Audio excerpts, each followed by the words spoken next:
All right, guys, we are back. Back again. Back again. COVID Cabal. This site is so broken. I'm just like done with it. I'm done with Twitch. I don't know where to go, but I'm done with it.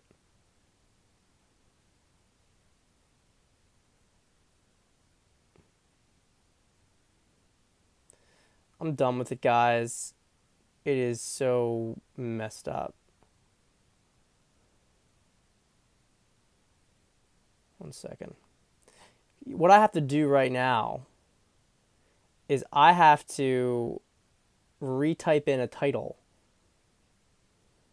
because I have to redo a title because every single time I do a video, every single time without fail, they have the same title from October 6th at the quarter of whatever, something in Credit Suisse. Every single time, that's the title that they put on there. And even now, when this is going to get published, and it will get saved this time, I know a lot of you guys. I'm sorry you missed a lot. If you weren't here live for the last one, you missed it. I'm sorry. I had to reset Twitch completely, and when I reset Twitch, then they changed my settings. I didn't know that. Why would they change my settings? Because this was the default setting when I signed up for Twitch, but they changed the default setting so that it didn't save the video. Because I was looking for it, I always was going to download it. And so it's the first COVID Cabal that's gone. I mean, I know you guys don't have it, but like there's records of them. First COVID Cabal that's gone into the ether, never going to come back. It's sad. It's sad. But Twitch has been super glitchy, and I'm hearing that people can't find me. They search for me, they can't find me on Twitch. So I don't know, guys. I don't know. Drop a comment in the chat, by the way, if you're here. I don't see anything in the chat. Drop a comment in the chat so I know maybe the chat exists, maybe the chat doesn't exist. Maybe I don't have the chat today either. Drop a comment in the chat if you're here. Drop a comment in the chat. All right, good. There is a chat at least. We do have that. But yeah, when this is published, it's gonna have the wrong title, as always, and it's like a time capsule. So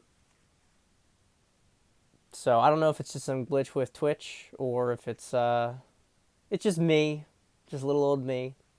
But we got some really exciting stuff, and people don't really know much about it. Don't really know much about it. Three topics, but let's start with the one that is by far the most important, and that is the Supreme Court. Now, this is something nobody knows about this, and I admit I saw this a few weeks back, and I did not for a second take it seriously. Did not for a second take it seriously. Did not think of it as a big deal. Did not care. I didn't care because I didn't think it was going to go anywhere. So basically what we had is this guy and his brother, Brunson, who are based out of Ogden, Utah, they filed in the spring of 2021 a pro se lawsuit, essentially alleging that the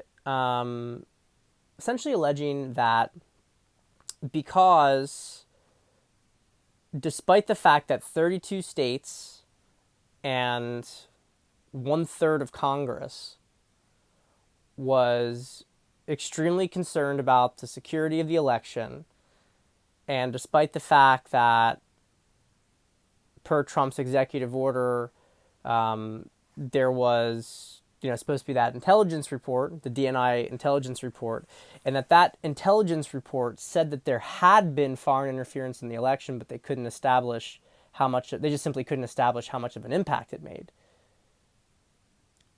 So, despite the fact that there was all this credible reasons to delay certification for 10 days, because that is what is apparently statutorily required. That if there's a doubt about the validity of the election results, that Congress has not simply the right but the obligation to delay it for 10 days. This is all in the lawsuit. Okay, I'm just repeating the lawsuit. And the fact that they did not do that, and that they jeopardized national security, that the 338 members of Congress and Vice President Pence, who went ahead and voted to certify, that these individuals broke their oaths of office and therefore should not be allowed to serve and need to be removed from office immediately. Now, I saw this lawsuit and I was like, this isn't it. And the reason is because, while with all due respect to the individuals who made the lawsuit, this is just not something that would ever happen. The Supreme Court gets all sorts of lawsuits. They get thousands of lawsuits every single year. Thousands of things that are given writ of certiorari to go to the Supreme Court, and the Supreme Court takes a few hundred.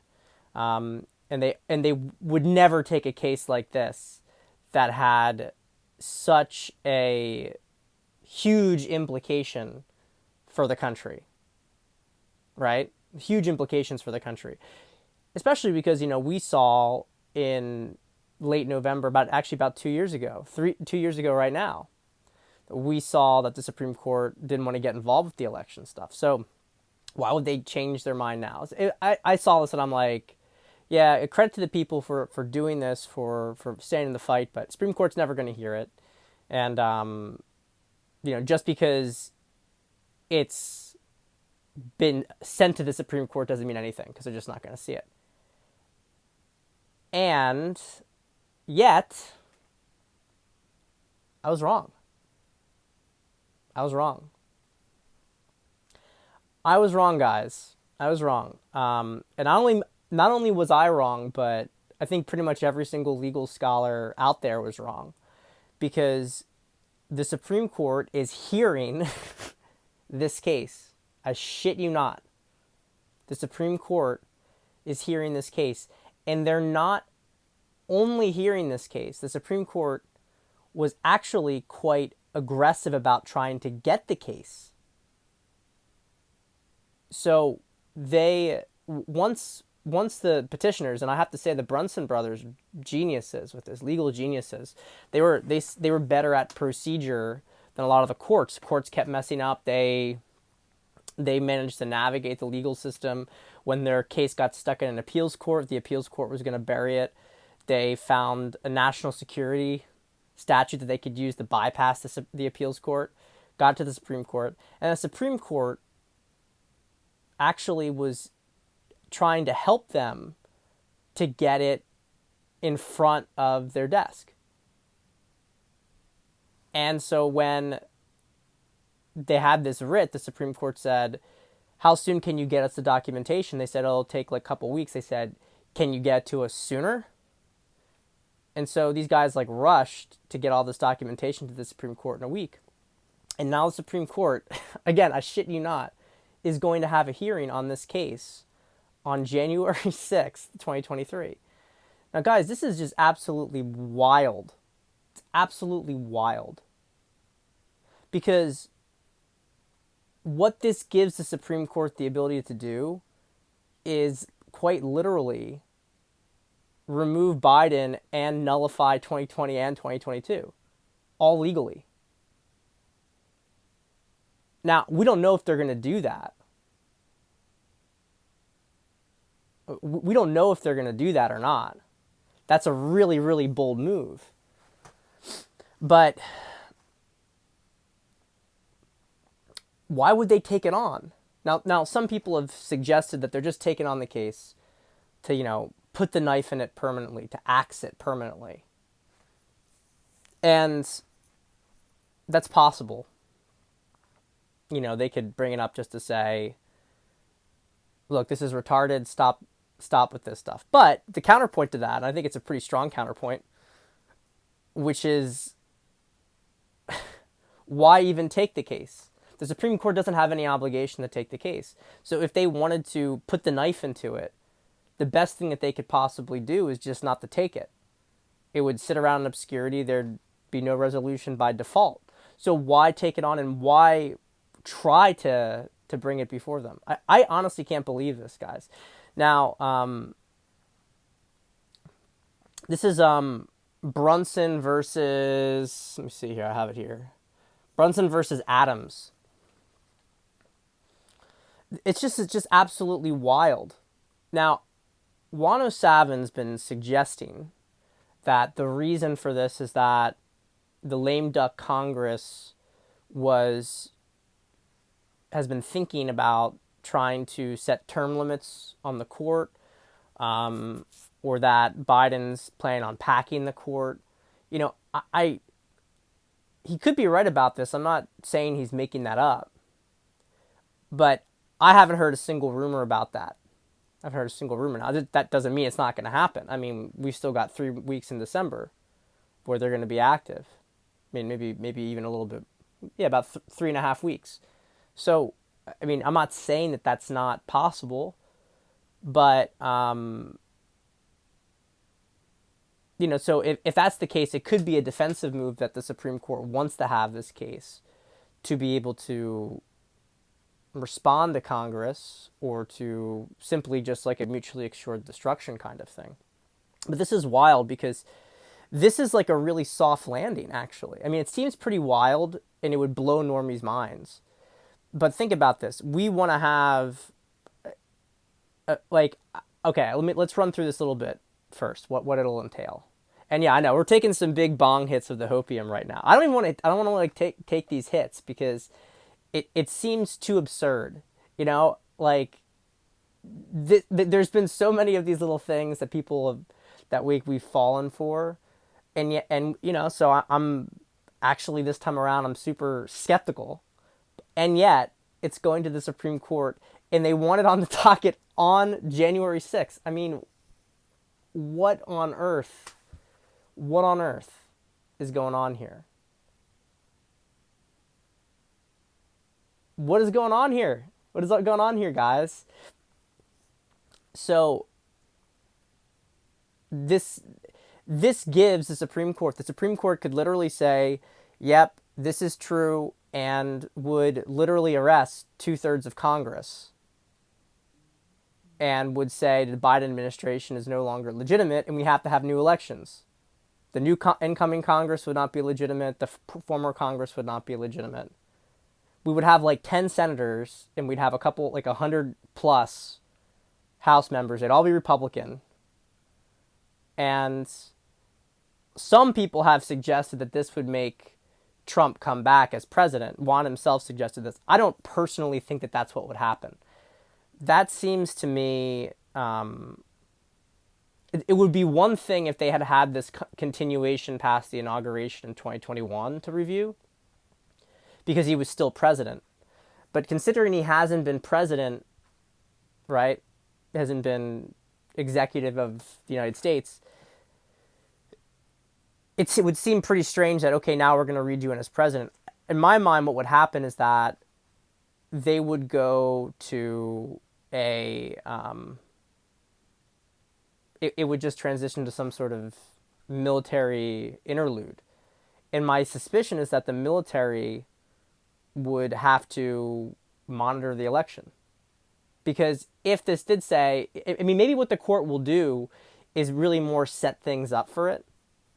Because what the court, I'm assuming the court's going to rule in favor of this. Just assuming. Because, again, why are they even bothering to do this? So they rule in favor of it. My suspicion is that they wouldn't go and arrest everybody in Congress for treason. I don't think that they would do anything so, especially because this is a civil suit. This isn't a criminal suit. It can lead to criminal charges.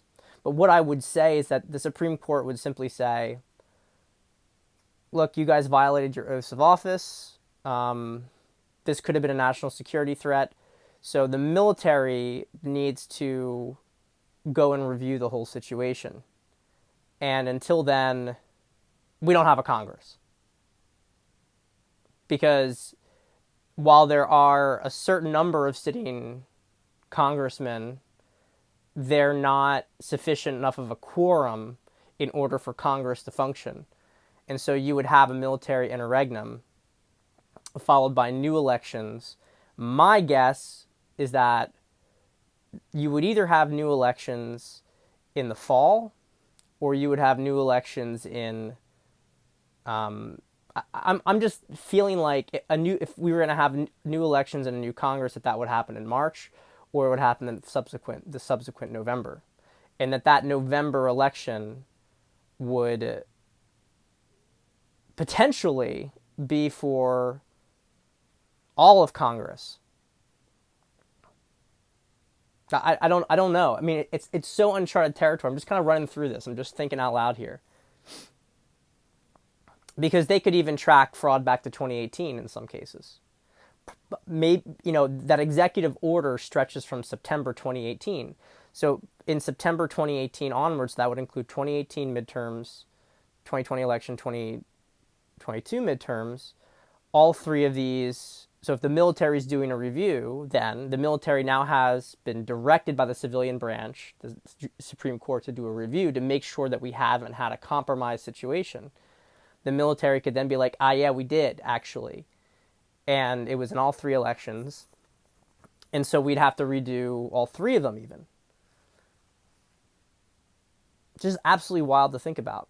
Now, from what I understand, we have hard evidence at this point of Chinese agents, Chinese officers, PLA, People's Liberation Army members who have been involved with a lot of the fraud on the ground here in the States.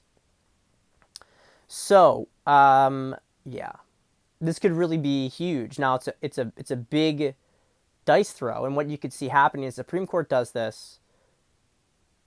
The left, everybody chimps out. There's riots in cities, and there's also tension within the military because you're going to have Biden and Congress are going to say, no, you have to, they're going to dispute what the Supreme Court says. But the Supreme Court's going to take it a different direction. Remember, Bill Gates said after the midterms there's going to be a civil war in America. This is a way that they would, that this could plausibly happen. I mean, I don't think it's going to go to civil war because I think the military will block that from occurring. But what I'm saying here is that I don't think that the white hat side or whatever, I don't think that they're bailing on the situation. This case going to the Supreme Court is very, very significant. I think it is. I feel it. Because it's just too strange. And this Supreme Court has no reason whatsoever to want to play nice with that side. Why would they go out of their way to try to discredit it? It doesn't make any sense. They've had it out for the Supreme Court. Even if what Juan's saying about them trying to pack it right now aren't true, we know that they're trying to go after it. They're super pissed about Roe versus Wade, pissed about the gun stuff, pissed about everything. So guys, we might be getting there. We might be getting there in 2023. We'll see. That's all I can say right now about that. Drop your comments below. I can't believe that this, I honestly can't believe it. And I will say this, one of the reasons that the Supreme Court would not have intervened before is maybe the same reason, with the big lawsuit that was led by Texas and joined on by 31 other states. One of the reasons I could imagine that they didn't take that lawsuit on was because it was still so early, relatively speaking. Just in the same way that, why hasn't the military made a move? Well, is it possible, they want to exhaust other options first. Does the Supreme Court want to step over top of the states? Does it want to, this was like literally, I think, almost to the day, if my memory serves me correctly. It was I feel like it was like November 30th, super late November, when the Supreme Court denied that lawsuit. And so my My guess is that my guess is that at that point, maybe it was too hot at that point. They didn't want to blow their load too early. Maybe they were kind of told, hey, don't take it on yet. But there was still plenty of recourse for the states themselves to deal with the problem at that point, and there was still time for Congress to deal with it at that point. Maybe the Supreme Court didn't feel like they had the right to step into it. And these fucking guys from Utah with their lawsuit, their pro se lawsuit. Pro se, by the way, means nobody done without a lawyer, done by themselves as citizens, got to the Supreme Court and might give the Supreme Court exactly what they need to fire the salvo. Something is very wild here. Yeah, as Rich says, the way the Supreme Court wanted the case and hurried it up makes it sound like they have a plan already. There's definitely a plan here. Trump's insurrection, the idiocy of claiming election fraud, again, the news cycle. Yeah, but, see, this is what's interesting about the midterms. I also think another reason that they have to make a move is that the midterms have been, let's just speak plainly here, okay? We're at peak awareness in the population in the sense that we're over that 80%. It's my contention. Others have said it. I believe it. Over 80% thinking something's really wrong here. I don't think anybody's I don't want to say anybody. I don't think the vast majority of people are comfortable with the election results. I think that they know there was fraud. I don't think a lot of people think it's as big as I think it is. But I think a lot of them believe that there's fraud. But what I noticed with the midterms is that people are kind of broken. There's like a lot of fight with the 2020 election. Well, I've been paying attention to 2022. It's just people are jaded now. I think a lot of them are giving up hope. And it's actually been very depressing to see. A lot of people just feel like they stole another one. It's over. Who gives a shit? Right? Almost like they've just come to accept that the left has won. If you are on the white hat side, that's a good time for you to start to strike back for two reasons. One, it makes the enemy feel overconfident at that moment. But two, you have to kind of do something or your own side's going to start to lose they're going to start to lose their energy, their momentum behind them. So it's going to be very interesting to see how it goes. And yeah, they very well may arrest Trump. And that may be sort of their counter move. It's a vicious chessboard. Nobody knows exactly what move the other side's going to make, but the fact that the Supreme Court, this is one of those cards, the Supreme Court decides that they want the case, they take the case, they got to do something with it now. So it's like, this isn't like a card that you can hold on to forever. They've got to make a move. They've got to make it quick. I guess we'll see. Yeah, and this is a good point, AP Odyssey. Theme of this fall is spiritual blue balls, delays, glitches, setbacks, glitches, overall positive outcomes. This is one of the big things, too, I want to say. And I've been guilty of this myself, but things are really moving forward. I mean, just today, and think about how this ties in to this Brunson case. Just today, the Elon Musk said that Twitter interfered with the election. So there's now being a publicly acknowledged narrative that the election was interfered with, that the election was messed with. Right? I don't think a lot of us, we appreciated it, but then I guess we were expecting, everything at once. But Twitter turning is huge. Because now the big thing we always talked about is we got to break the media. Now, we haven't taken the mainstream media yet, but without control of Twitter, they're increasingly fighting an uphill battle because Twitter is where all the news comes from. And now more and more people are joining Twitter. Twitter is not like BitChute or Rumble. This is this is really, they lost a huge piece on the chessboard when they lost Twitter. And I think it sets the downstream perspective for everything to come. And yeah, Magenta's take on Musk is, I think, correct. Neutral fundamentally, but with the light right now. So that's the U.S., guys, right now. I think that we've got some exciting stuff on the horizon. Now, as we move quickly just into foreign policy stuff, I'm just gonna touch on that briefly. There's now been more and more rumors. It's getting stronger and stronger that in Brazil the military is also going to take action. When Revolver put out a piece saying that, I started to take it more seriously because I consider Revolver to be a really credible source of news. It's not like, real raw news or something like that. So, and Bolsonaro has been very quiet. The public is still protesting outside of the military bases.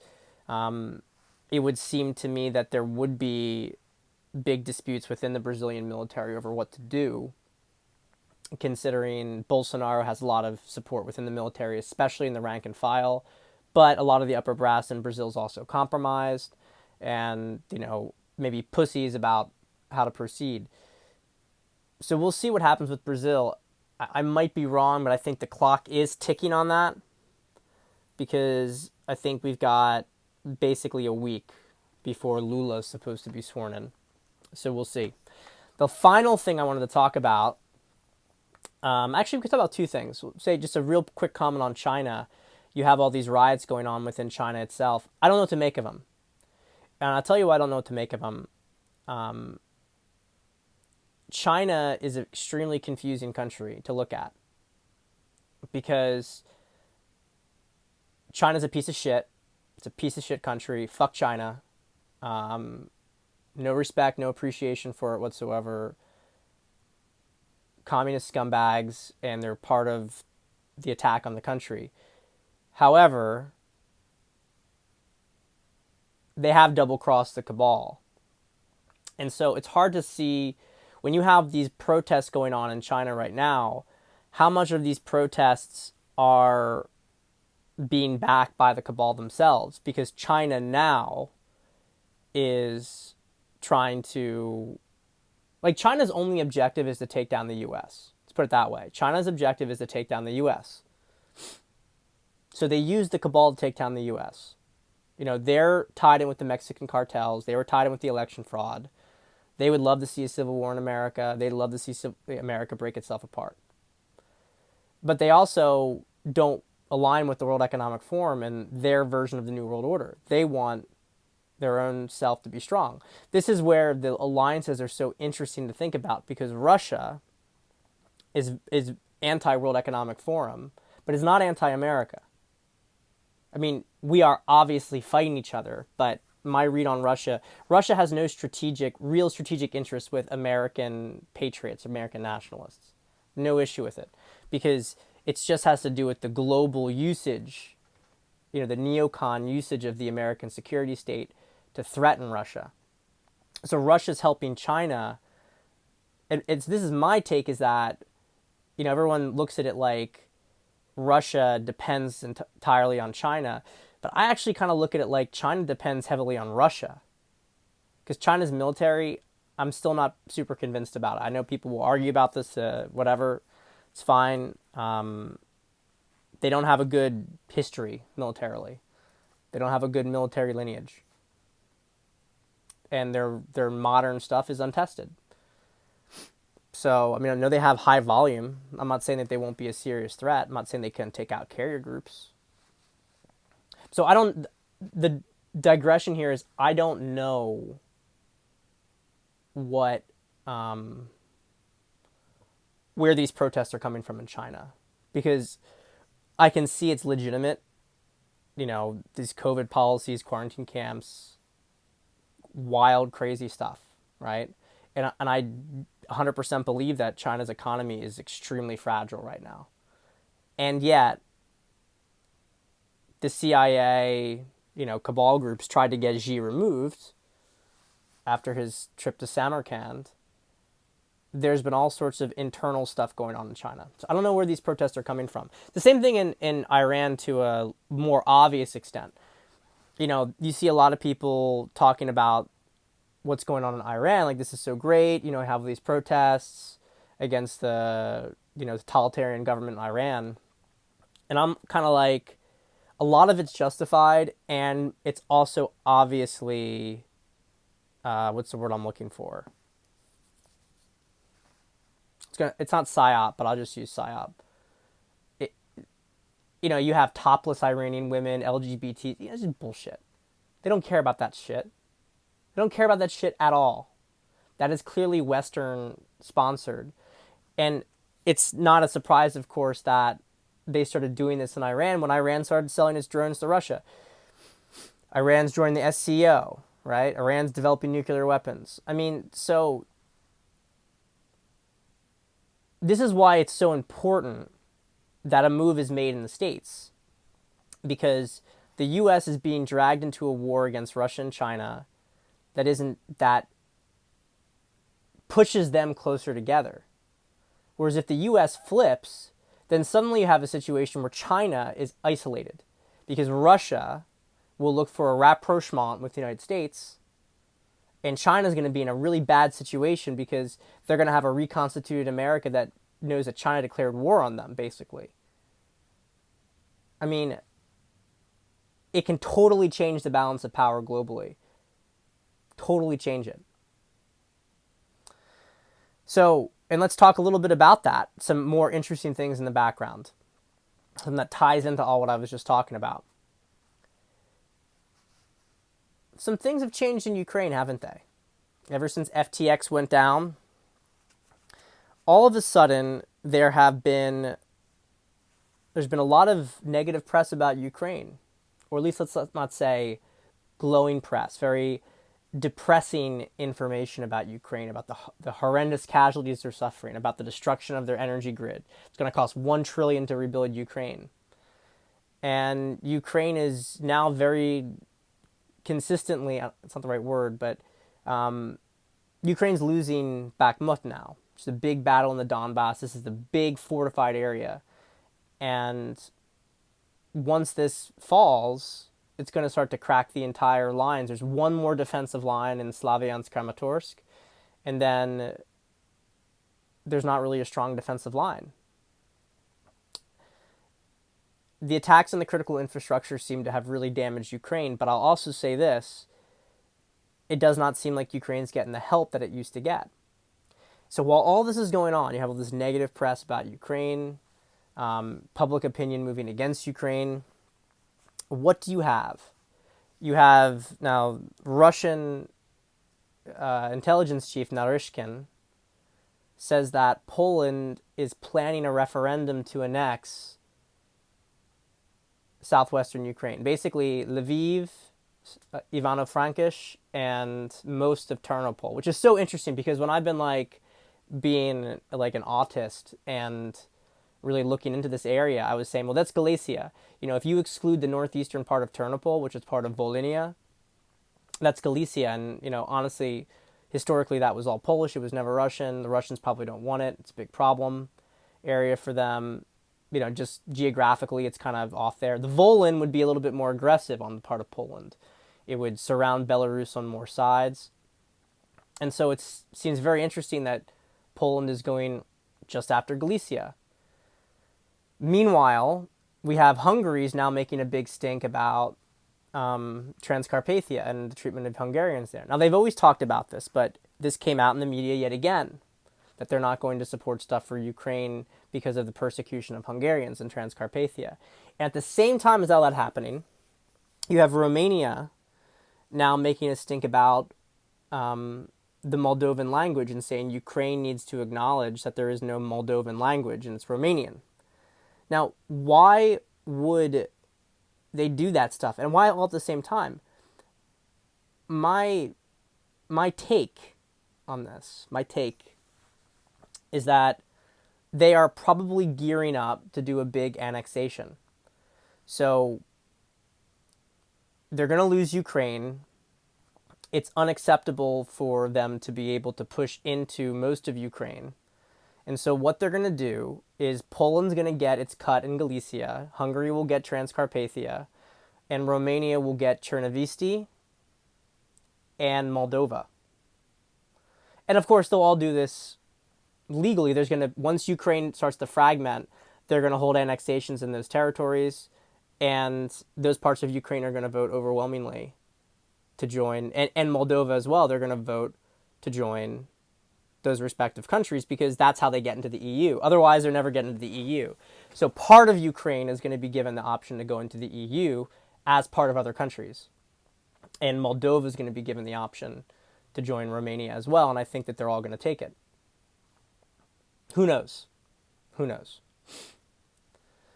But that's what I could see happening, and Russia will get the rest. Either as a puppet, probably partially as a puppet, partially as an annexation themselves.